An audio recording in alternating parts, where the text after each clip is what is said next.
Okay, I got the lower hinges cut down and bolted in.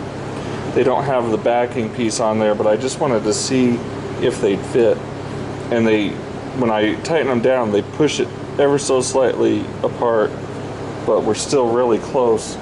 But you know, the repetition of each one doing the same thing should help us be okay. But I mean, it is right down in there, right in this little corner of this right here. So it's in there, but it's a tight one.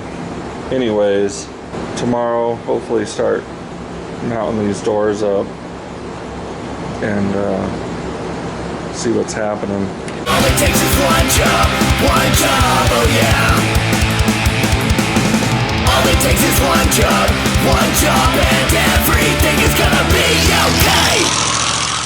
Well, got the bottom hinges in there, and now top hinges hit as well. So I'm gonna do the same thing, cut them down, and get them to fit in there. All right, I'm just tacking this for now, because I might want to move it around for the door gap. But in this upper area, I'm going to kind of show you how I mark this. So I put my hand back on where on the door jamb here, and that way I can put my finger out here and kind of get an idea of where that is. And I just put soapstone or Sharpie or whatever on my thumb here, and I can kind of roll along here, and it's usually pretty accurate. Some spot doesn't look right, you just kind of come back into it.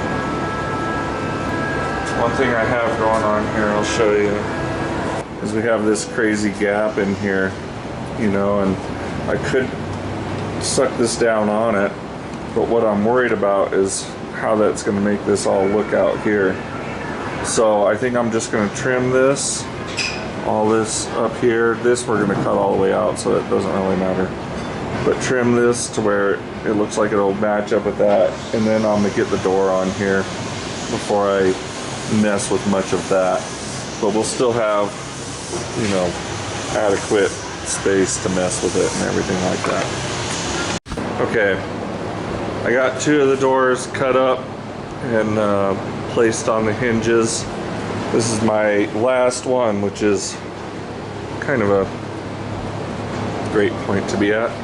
Although not one of these doors is done, even in the metal work, except for maybe the back doors that Jared did.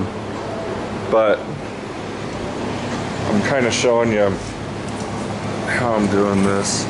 Someone borrowed some chunks out of this door, never mind that. But I'm cutting along here and bringing this down. The reason I'm doing that is because the window angles in on the front door, like that angles in like that.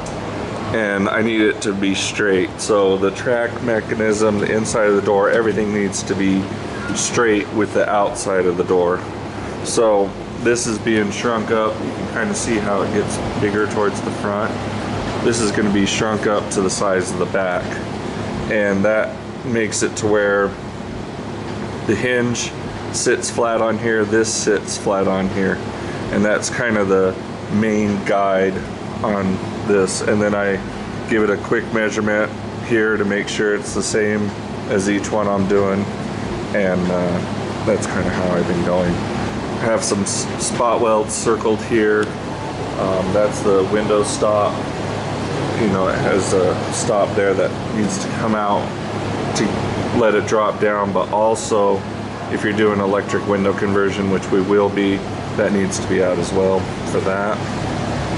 Couple here, couple here, couple here on the spot weld cutouts, and then I put a new plate in for this lower hinge. This one is in the best shape of probably any of the doors we have here, but you can still see it's cracked all the way around, and it just kind of makes the door flop on the bottom of that.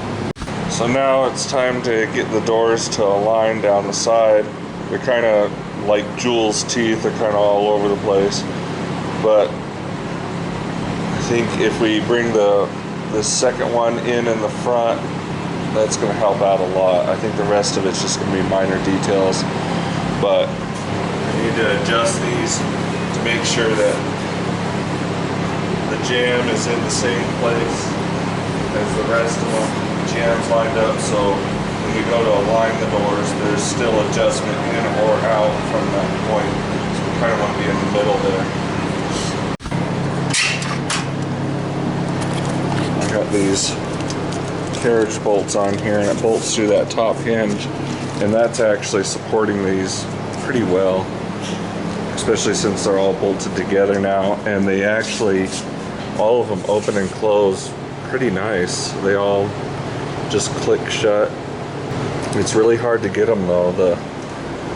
We're getting into, to get it right, I've actually had to cut a hole open in the door jamb just so that hinge can come out far enough for this bottom of this door to sit with the next one, you know. And there's still, you know, this could be out a little further. It's just really hard to get it to do that, you know. It really just doesn't want to. So that's another day and just trying to get them right. But they are, you know, opening and closing pretty good. Yeah, you know, not bad considering.